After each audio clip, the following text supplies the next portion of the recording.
Hello friends, kitchen આર્ટમાં આપનું સ્વાગત છે. ફ્રેન્ડ્સ, આજે આપણે આદુમાંથી સૂંઠનો પાવડર બનાવતા શીખીશું.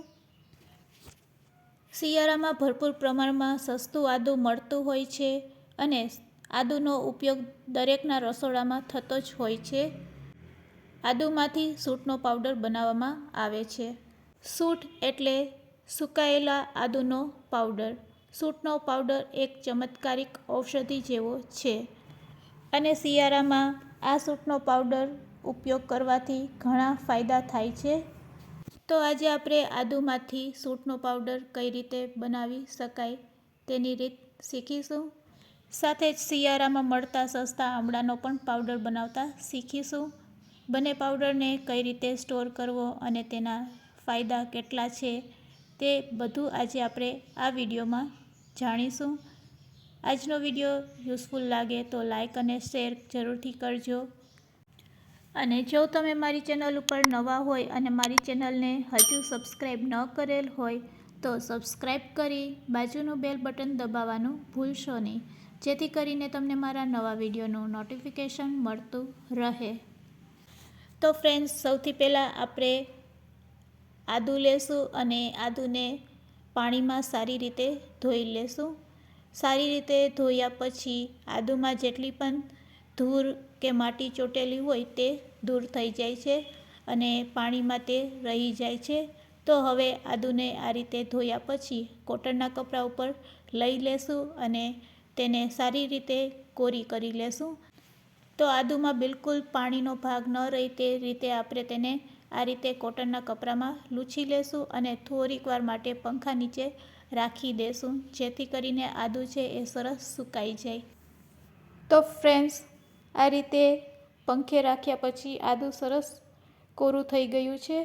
જો તમારી પાસે આ રીતનું સ્લાઇડર હોય તો તેની મદદથી આપણે આદુને આ રીતે ઝીણી ઝીણી સ્લાઇસમાં કટ કરી લેશું.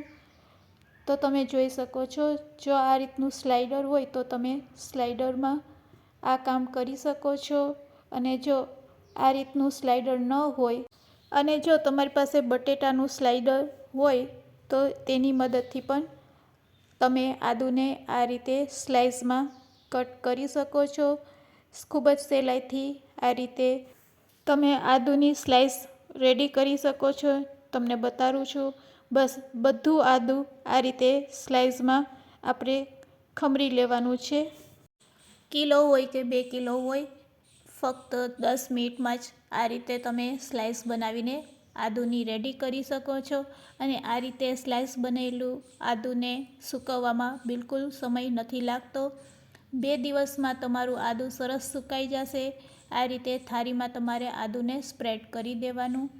બને તો 2 થાળીનો ઉપયોગ કરવાનો, વધારે હોય તો આ રીતે છૂટું આદુ છે એ સ્પ્રેડ કરી દેવાનું થાળીમાં. અને પછી થાળીમાં આવી રીતે સ્પ્રેડ કર્યા પછી તડકે આપણે તેને રાખી દેશું. જ્યાં તડકો આવતો હોય ત્યાં 2 દિવસ આ થાળીને આપણે સેટ કરી દેશું. ફક્ત 2 દિવસમાં આપણું આદુ સરસ સુકાઈ જશે.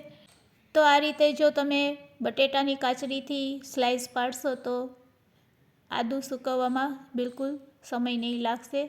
હવે તેને આપણે તડકે રાખી દેશું.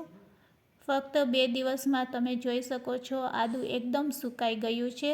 તો હવે આ આદુને આપણે મિક્સર જારમાં લઈ લેશું. મિક્સર જારમાં લઈ અને તેને સારી રીતે ગ્રાઇન્ડ કરી લેશું. ગ્રાઇન્ડ કરશું એટલે આપણો સૂંઠનો પાવડર રેડી થઈ જશે. તો આદુમાંથી સૂંઠનો પાવડર બનાવવો ખૂબ જ સહેલો છે. તો ચાલો હવે આપણે તેને ગ્રાઇન્ડ કરી લઈએ. ગ્રાઇન્ડ કર્યા પછી તમે જોઈ શકો છો પાવડર રેડી છે. તેને આપણે આ રીતે ચારી લેશું. ઝીણી ચાળણીની મદદથી આપણે ચારી લેશું અને જેટલો પણ ચાળણીમાં જે ભાગ રહી જાય છે તેને આપણે ફેંકી નથી દેવાનો. તે ભાગને આપણે ચા બનાવતી વખતે એડ કરશું. તો આ રીતે તમે સૂંઠનો પાવડર બનાવી શકો છો ઘરે. તો ઘરે બનાવેલો શુદ્ધ અને સુગંધી સૂંઠના પાવડરમાંથી સુવાવર પછી પ્રસૂતાને ખવડાવતા કાટલામાં વાપરી શકો છો. જે બહેનોએ સૂંઠ મેથીના લાડુ કાટલું ખાધેલ હોય તે આજે પણ ખૂબ જ મજબૂતવાળી હોય છે.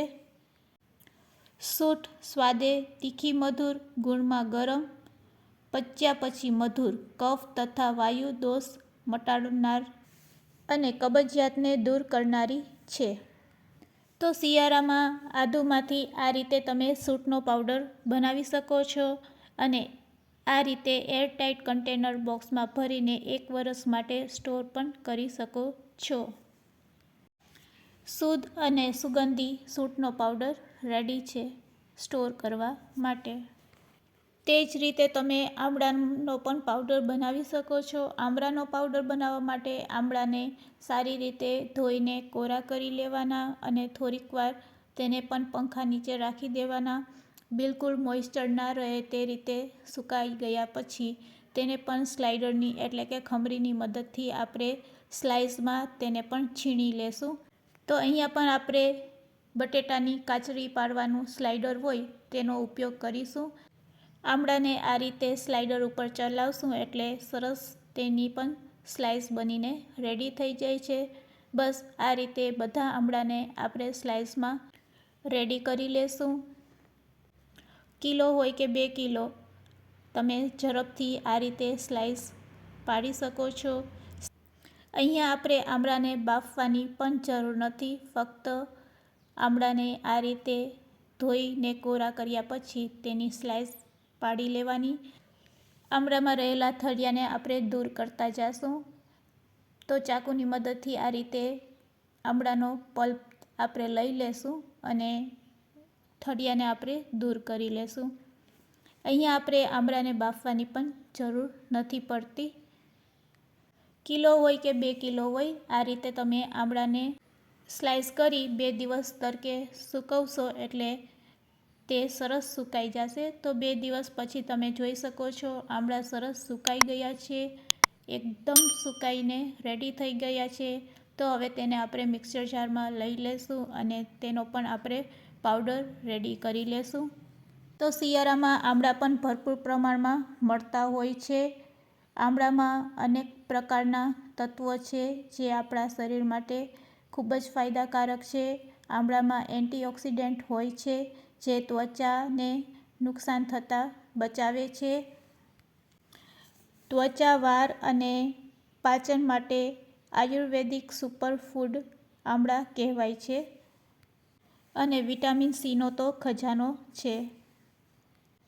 તેમજ રોગ પ્રતિકારક શક્તિ વધારે છે. તો આ રીતે તમે આમળાનો પણ પાવડર બનાવીને સ્ટોર કરી શકો છો. તો ફ્રેન્ડ્સ, આમળાનો પાવડર પણ રેડી છે.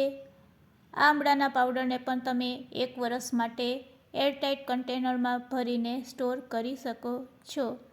તો આજની બંને રેસીપી તમને કેવી લાગી તે મને કમેન્ટ્સમાં જરૂરથી કહેજો અને યુઝફુલ લાગી હોય તો શેર કરવાનું ભૂલશો નહીં. Thanks for watching.